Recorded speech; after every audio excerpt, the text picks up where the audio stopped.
Doubt ऐसे होगा नहीं, बहुत कम चांसेस है कहीं डाउट होगा, क्योंकि ये बहुत इजी है, क्योंकि एक्चुअली मैथमेटिक्स बैकग्राउंड के लोगों के लिए भी बनाए जा रहे थे पेपर, तो इसलिए पेपर थोड़ा सा इजी रखा जाता था।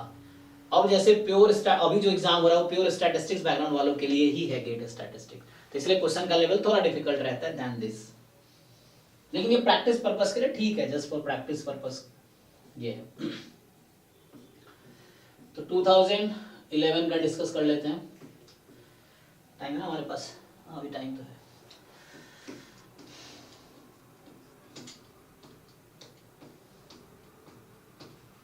कितना रफ वर्क दे रखा है भाई, बस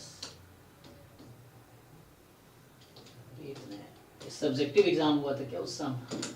चलो यहाँ से स्टार्ट है 2011 का, तो अभी हम लोग डिस्कस करेंगे हाँ 2011 गेट मैथमेटिक्स, ठीक है।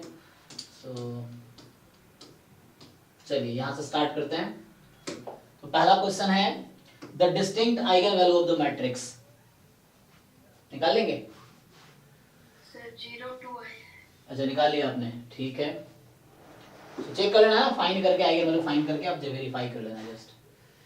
Minimal polynomial of the matrix, तो पहले तो आइगन वैल्यू निकालनी पड़ेगी, तो उससे डिसाइड होगा मिनिमल पॉलिनोमियल। तो आइगन वैल्यू आएगी, पहले आप 0 6 6 आया है। 0 और 6 0 6 6 066, ओके। तो ये लैम्डा वाला ये आ गया, ये आइगन वैल्यू आ गई। अब आइगन वैल्यू आ गई तो इसके करस्पॉन्डिंग जो कैरेक्टरिस्टिक पॉलिनोमियल है वो x माइनस 6 का स्क्वायर है। तो ये तो ऐसे ही x माइनस 1 की वजह से, देखो minimal polynomial is factor of characteristic polynomial, ये तो फैक्टर हो ही नहीं सकता, ये भी फैक्टर नहीं हो सकता, ये भी फैक्टर नहीं हो सकता, तो यही बचा, क्योंकि minimal polynomial is a factor of characteristic polynomial, तो इसका फैक्टर ही होगा। तो मिनिमल के पास यहाँ पे दो ही चॉइस है, या तो ये खुद मिनिमल हो जाए, एक केस ये है, या दूसरा इसका फैक्टर लिखोगे तो ये होगा। और it will contain all the eigen value, जो आइगन वैल्यू कैरेक्टरिस्टिक पॉलिनोमियल से आएगा वही आइगन वैल्यू मिनिमल पॉलिनोमियल से आएगा। तो ये दो पॉसिबिलिटी ये है। ये कैसे डिसाइड करेंगे? तो x की जगह a पुट करके देखेंगे किसको सेटिस्फाई कर रही है, तो ये इसको सेटिस्फाई कर जाएगी इस वाले को, इसीलिए ये इसका मिनिमल पॉलिनोमियल है, least degree polynomial that satisfied with the polynomial matrix. चलो ये हमारे काम करेंगे मेजरमेंट पार्टी, कॉम्प्लेक्स नंबर का क्वेश्चन है, कॉम्प्लेक्स एनालिसिस का क्वेश्चन है, हालांकि है ना, वहाँ एक सब्जेक्ट आता है कॉम्प्लेक्स एनालिसिस, जैसे रियल एनालिसिस होता है ना, कॉम्प्लेक्स एनालिसिस। ये देखिए the series this converges on the interval, तो आप इसको क्या लिख सकते हैं, x की पावर ln m को मैं ऐसा लिख सकता हूं, x की पावर ln m है, ओके। तो पता है क्या है, हाँ तो माइनस इनफिनिटी से -1 के बीच लाइन करेगा, ओके। तो जैसे मैं इसको अभी n रख दूंगा, तो ये x की पावर n टाइप का हो गया ना। हमें लास्ट टाइम हमने देखा था कि जब कोई और भी पावर है तो हमें n जैसा बिहेव करना है, बाद में उसको चेंज करना है।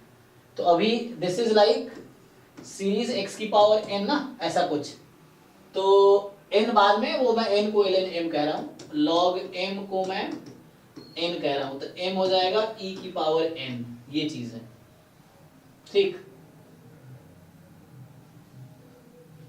तो दिस कन्वर्जेस, तो x की पावर n, m मतलब n है, अच्छा m फ्रॉम 1 से इंफिनिटी है, तो मैंने m को 1 रखेंगे तो log 1 0 इंफिनिटी, तो ये हो जाएगा 0 से इंफिनिटी, तो n फ्रॉम 0 से, मतलब इसी सीरीज को मैं दूसरे फॉर्म में लिख रहा हूं, जब ln m को n नाम रख दिया, तो यहाँ m की लिमिट है, तो ln m का नाम n रखा है मैंने, तो m जब 1 होगा तो n 0 होगा, तो n 0 से इंफिनिटी।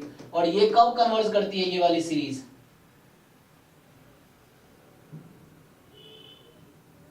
आइडिया है आपको, ये ज्योमेट्रिक है, ये 1 plus x plus x square and so on है, ये कब कन्वर्ज करती है, ज्योमेट्रिक है, infinite geometric, mod x less than 1 इस पे, तो mod x लेस देन 1, तो यहां से कैसे डिसाइड करेंगे अब हम, हमें तो उसको क्या लिख सकता हूं x की पावर में, अब ln m को,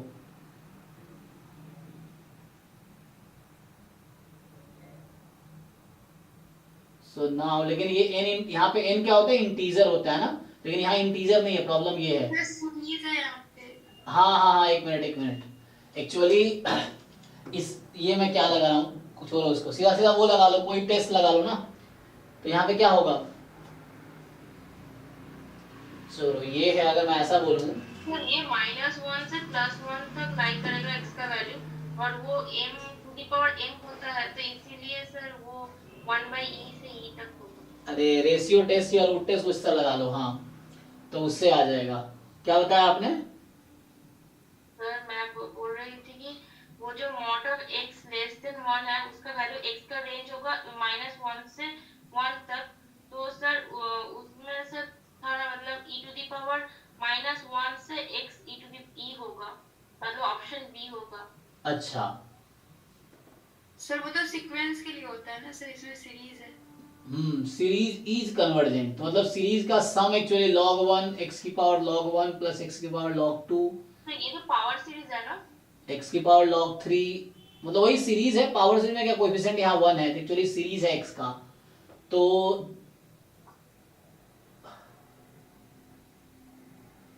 और हमने पढ़ा था कि r⁴p होता 1/p होता है, जो x⁴p होगा तो pn होगा। नहीं नहीं, यहाँ पे बताना है कि x की वैल्यू किस रेंज में होगी ऑन द इंटरवल। तो मतलब क्या बोलना है, x पूछना चाह रहा है ना कि x ऐसा क्या होगा ताकि ये कन्वर्ज कर जाए। ओके तो e लेने पे क्या होगा, अच्छा मैं e अगर लेता हूं तो क्या बनेगा, x को अगर आप e लेंगे तो क्या बनेगी ये, या e है ना इस बीच में ले लो, मतलब e/2 ले लो फॉर एग्जांपल।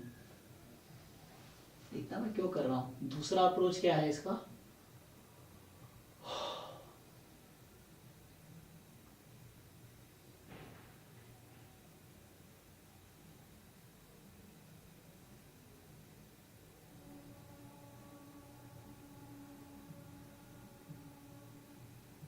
नहीं यहां से मैं रेडियस ऑफ कन्वर्जेंस निकालना चाहता था, मैं पहले इसलिए ब्रेक कर रहा था। तो उससे क्या होगा, क्योंकि वो तो कोएफिशिएंट से निकलता है ना 0 1, उस तरह से ब्रेक करेंगे तो उससे तो कोएफिशिएंट आएगा। बाकी लोग बताओ जिन्होंने ट्राई किया वो कैसे किए। तो 1/e से e,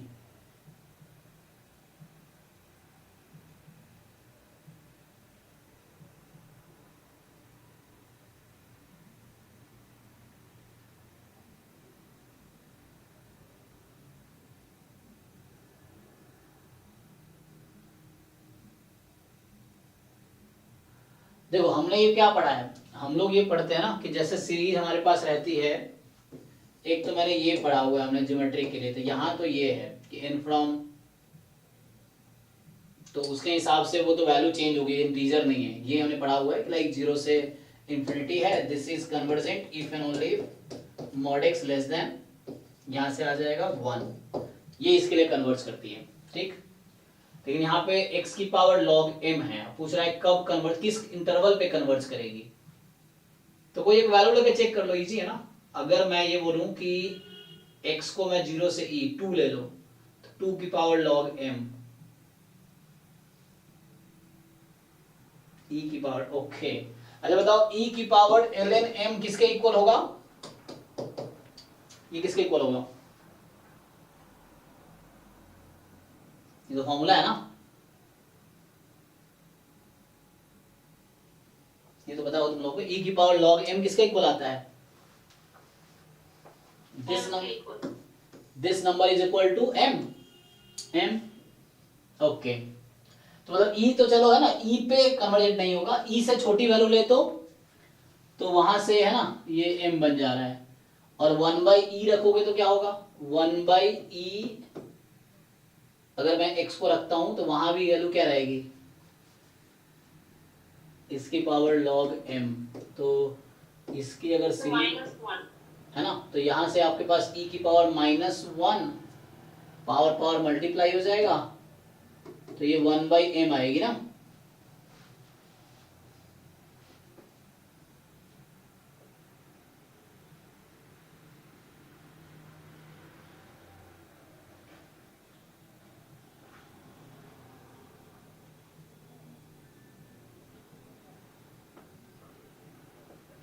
और 0 से 1/e, 1/e की वैल्यू कितनी है, जैसे 1/e अप्रॉक्स हमें लिया ना, तो 1/x में 1/m आ गया।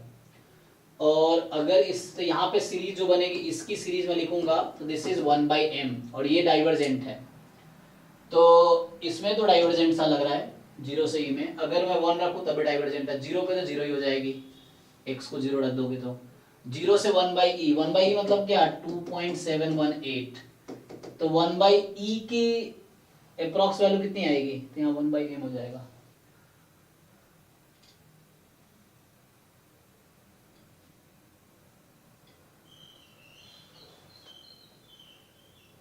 n इंटीजर e की पावर m,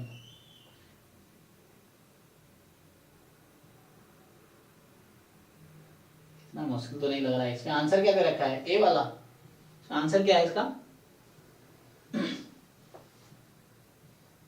देखो आंसर की किसी पास है तो, मतलब मेरी इस क्वेश्चन का पर्पस क्या है, the series converges on the interval, मतलब क्या x की वैल्यू पूछ रहा है ना कि x belongs to what, x किस इंटरवल में रहेगा तो ये सीरीज कन्वर्ज करेगी।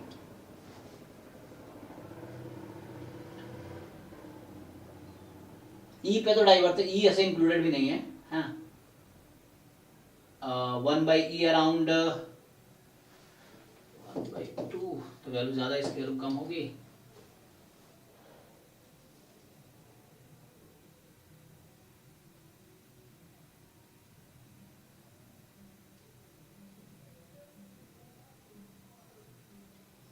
x की पावर n को हम लोग लिखते हैं तो हम लोग लिखते हैं e की पावर log x की पावर n, तो n log हो जाता है log x, इस तरह से। तो x की पावर जो ln m है इसको मैं लिखूं अगर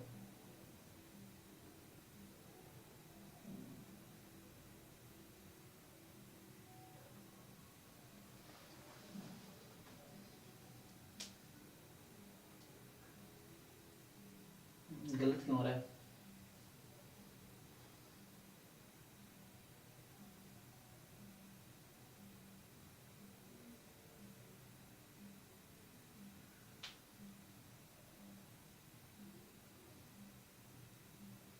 पता नहीं, इसको नेक्स्ट क्लास में देखते हैं फिर। जैसे ये आसान सा क्वेश्चन है, अभी क्लिक नहीं करना ना, इसमें कुछ खास है नहीं, इसमें बीच के कोई भी एक पॉइंट ले लो, इन बीच का पॉइंट, और उस पर देख लो कन्वर्ज करेगी नहीं करेगी, तो ये है। हालांकि एंड पॉइंट पे सब पे डाइवर्ज 0 पे होगा, तो जहां जहां तक मुझे लग रहा है ए ही ट्रू होगा, क्योंकि इस बीच का कोई पॉइंट लोगे ना तो ये 1/2 से कम है, तो 0 से 1/2 है, तो e रखने पे m हो जा रहा है, m फ्रॉम 1 से infinity, this series is divergent, है ना, सीरीज m डाइवर्जेंट है क्योंकि m क्या है 1 से इंफिनिटी है, तो अगर x को तुम e रखोगे तो ये m बन जाएगी, सीरीज m डाइवर्जेंट है। x को 1/e रखोगे 1/m हो जाएगी, वो भी डाइवर्जेंट है, ठीक है। तो इस बीच में डाइवर्जेंट होगा, 0 पे 0 हो जाएगी, 0 के बाद मान लो 1 जैसे है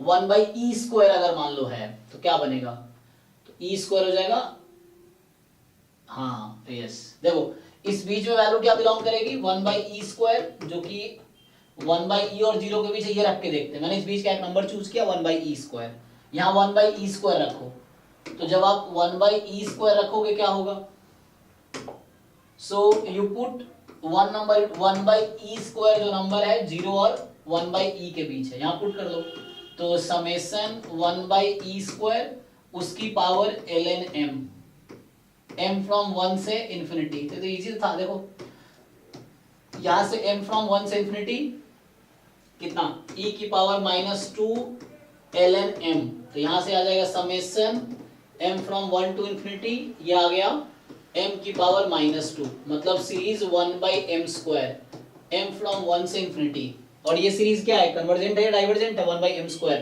बाय p टेस्ट, कन्वर्जेंट है, तो इसका मतलब है यही हमारा करेक्ट आंसर है। ये आंसर क्यों नहीं है, क्योंकि इस बीच का देखो, इस पे तुम जब फाइंड करोगे ना, अगर x को 1/e रखो तो 1/e इसकी पावर ln m, तो ये बन जाता है सीरीज 1/m जो कि डाइवर्जेंट है, e रखोगे तो डायरेक्ट e की power ln m summation m, तो मतलब m 1 + 2 + 3 up to infinity, infinity आ जाएगी, ये भी डाइवर्जेंट है, तो इसमें डाइवर्जेंट होगा 0 से e, यहाँ e पे है ना, जैसे e से छोटी वैल्यू ले लो, e/2 ले लो, उस पे भी डाइवर्जेंट आएगा, e/2 पे चेक करके देखो उस पे भी डाइवर्जेंट आएगा, तो इसमें भी डाइवर्जेंट आएगा। Only this is the correct answer, ठीक है ना। तो this is correct answer. Simple था। इस बीच का एक नंबर उठाओ और चेक कर लो। तो इन बीच का नंबर उठा के देखो, इनके बीच का एक नंबर उठाओ, मिड पॉइंट ले लो, मिड पॉइंट लेके पुट करके देख लो, ये सब पे डाइवर्जेंट आएगा, सिर्फ इस पे कन्वर्जेंट आएगा। सो 1/e स्क्वायर दिया मैंने, 1/e की पावर 3 ले सकता हूं, तो इस तरीके से तो सही है। ए इज करेक्ट। मैंने ऐसे चेक किया गूगल में, तो उसमें मतलब हाँ ये क्या अप्रोच है, वो x को e to the power -y ले लिया है। अच्छा, मतलब ऐसे x को अज्यूम कर रहा है e की पावर समथिंग, ओके -y, हाँ -y, समेशन 1/n की पावर y फॉर्मेट में आ जाएगा। यस यस, हाँ वही मैंने भी किया, मैंने 1/e स्क्वायर ले किया, मतलब मैंने e की पावर -2 ले लिया इस बीच में, तो y की जगह -2, तो ये 1 आपका आ जाएगा n की पावर y, x की पावर y, और ये कब कन्वर्ज करेगी, जब y की वैल्यू 1 से स्ट्रिक्टली ज्यादा होगी, और ऐसा होने के लिए इस बीच में ही आएगा, है ना, क्योंकि ये रेसिप्रोकल है, तो इस बीच में आएगा। तो ये हमारे पास ये करेक्ट आंसर है, सही है।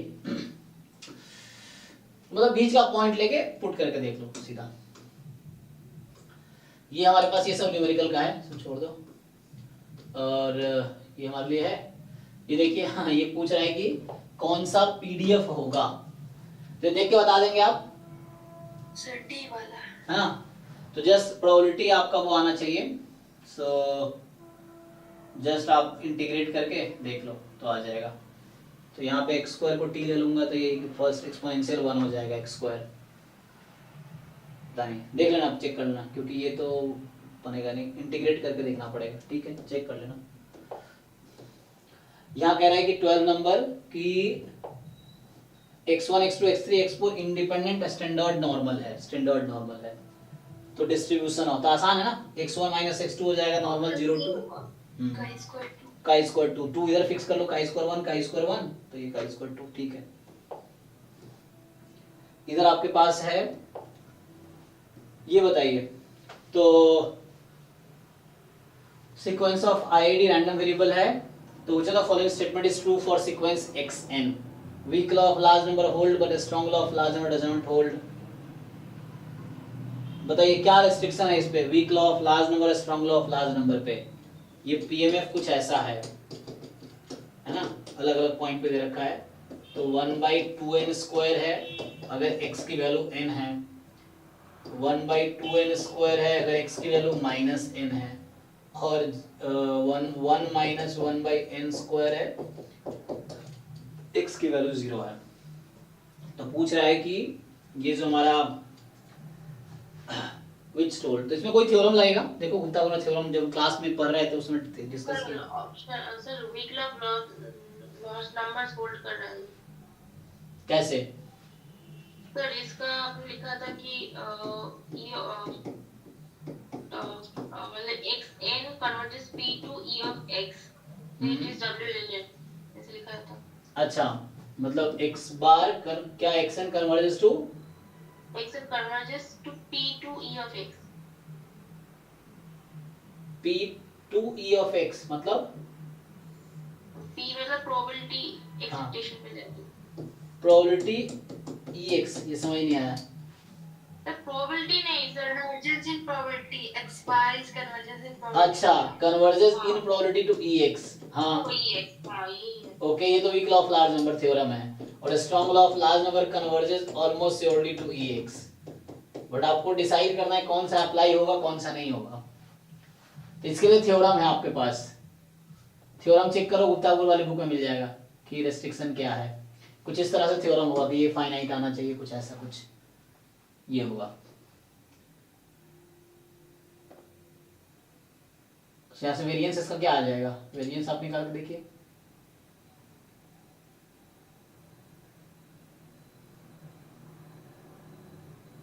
सर वेरिएंस 0 आ रहा है सर, कांसिस्टेंट मतलब weak law of large number hold कर रहा है। What about the strong law of large number?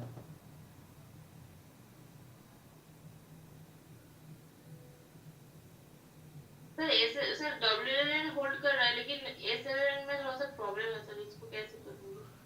नहीं मतलब डायरेक्टली ऐसे थ्योरम नहीं लगाने हैं, वो पूछता है कब अप्लाई कर सकते हैं, उसके लिए थ्योरम के स्टेटमेंट में रेस्ट्रिक्शन रहता है।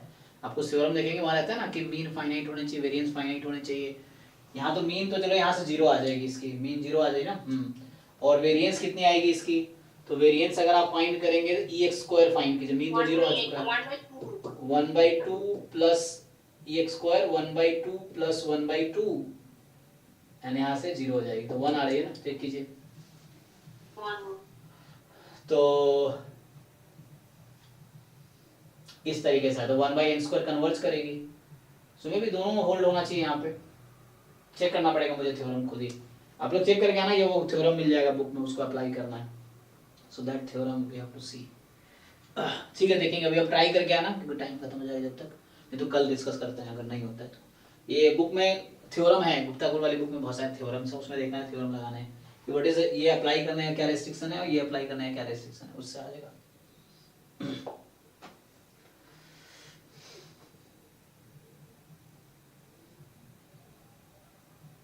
पता नहीं, ऑलमोस्ट श्योर कन्वर्जेंस इसका। तो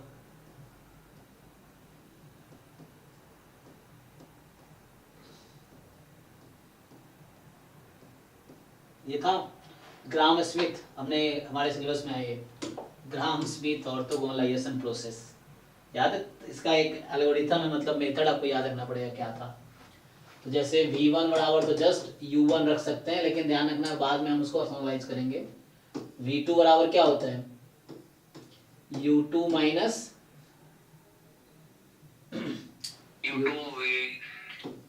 V1 अपॉन V1 V1 और बाद में V1, ये है।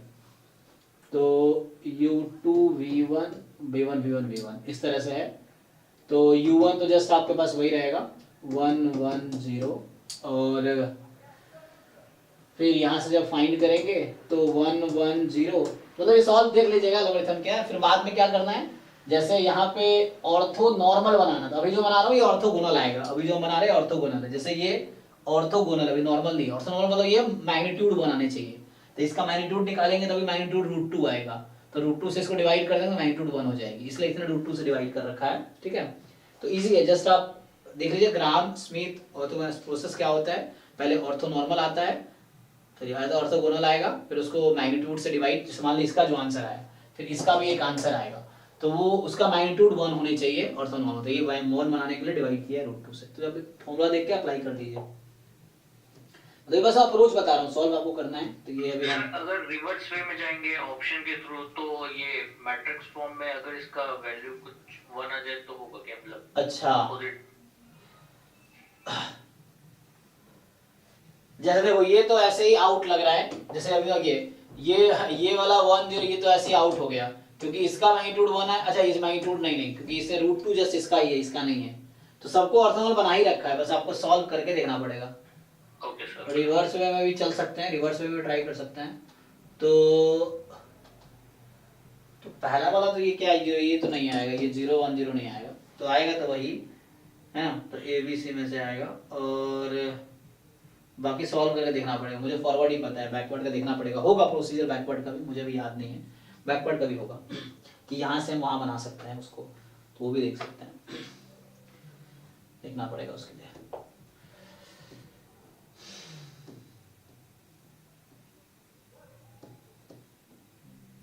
ये मेजरेबल स्पेस आपको नहीं पढ़ना है,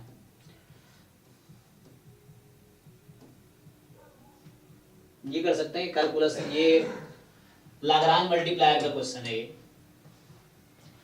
हालांकि ऑप्टिमाइजेशन का है ये, लेकिन आप ट्राई कर सकते हैं कि XYZ real positive real number है, minimum value of this where this, तो ये कंडीशन पता है, तो पूछ रहा है इसका मिनिमम क्या होगा।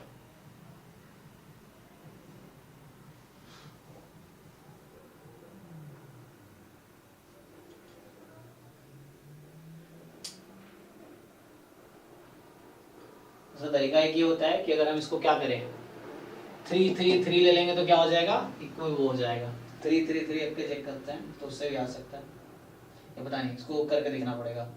क्या करेंगे आप, यहाँ से z निकाल लीजिए, यहाँ रख दीजिए, 2 वेरिएबल फंक्शन हो गया, फिर उसको मिनिमाइज कर लीजिए, मतलब यहाँ से z निकल सकता है ना xy के टर्म में, उस z को यहाँ रख देंगे, तो ये 2 वेरिएबल फंक्शन हो गया। अब 2 वेरिएबल फंक्शन को जैसे हम सॉल्व करते हैं वैसे कर लेंगे, ये है अल्लाह की ऑप्टिमाइजेशन है क्वेश्चन है, क्योंकि इसमें ऑप्टिमाइजेशन भी आता है ना, ऑपरेशन रिसर्च जो है उससे। तो ये सब अप्रोक्सीमेशन नहीं करना आपको, है ना। जैसे ये सब ऑप्टिमाइजेशन रिसर्च का क्वेश्चन है, ऑप्टिमाइजेशन का।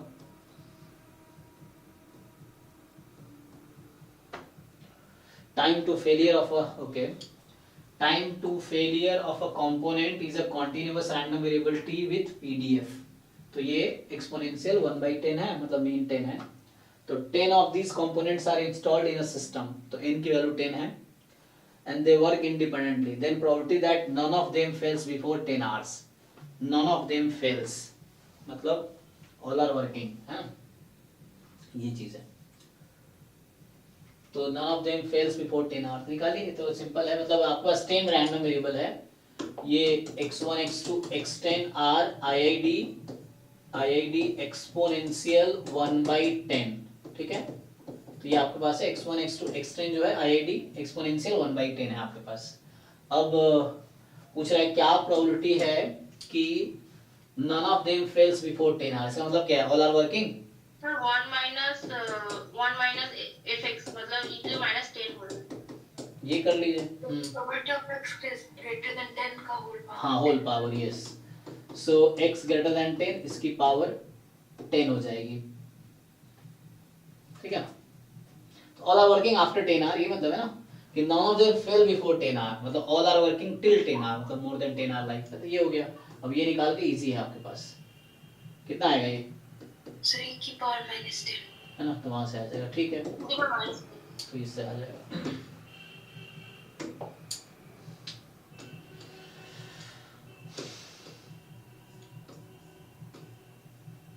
ये सब हमारे काम का नहीं है, ये सब मैट्रिक्स बेस्ड टोपोलॉजी का क्वेश्चंस है। चलिए, तो ये तो इजी है ना, जॉइंट दे रखा है, इसका ग्राफ बना के इस पे इंटीग्रेट कर लेना है, सपोर्ट देख लेना है क्या है। ये भी कंडीशनल है, वैसे ही मार्जिन निकाल के हो जाएगा।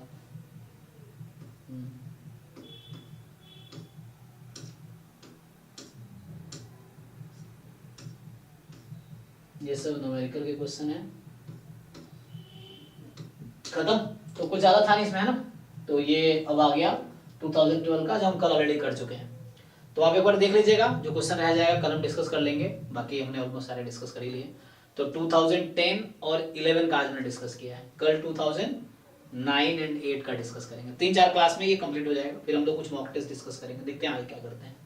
तो ठीक है ना, तो अभी हम ये स्टॉप करते हैं। आप पीवाईक्यू कीजिए, पीवाईक्यू आप लोग रिपीटेडली सॉल्व कीजिए, एक एक पेपर का ईयर वाइज सॉल्व कीजिए, और इन्हीं पीवाई को आप 2-3-4 बार एग्जाम तक सॉल्व कर लो, तो काफी कॉन्फिडेंट हो जाओगे, आपको काफी कॉन्सेप्ट आपको आ जाएंगे, वही एग्जाम में आने वाला है ये चीज। लेकिन छोड़ना नहीं, आप 100 मार्क्स की तैयारी करो, पीवाईक्यू से एटलीस्ट 100 मार्क्स का अटेम्प्ट करो, एप्टीट्यूड भी, मैथ्स पोर्शन भी, स्टैट्स पोर्शन भी, तीनों 100 मार्क्स का प्रिपरेशन करो, डाउट डिस्कस करो ये चीजें, ठीक है।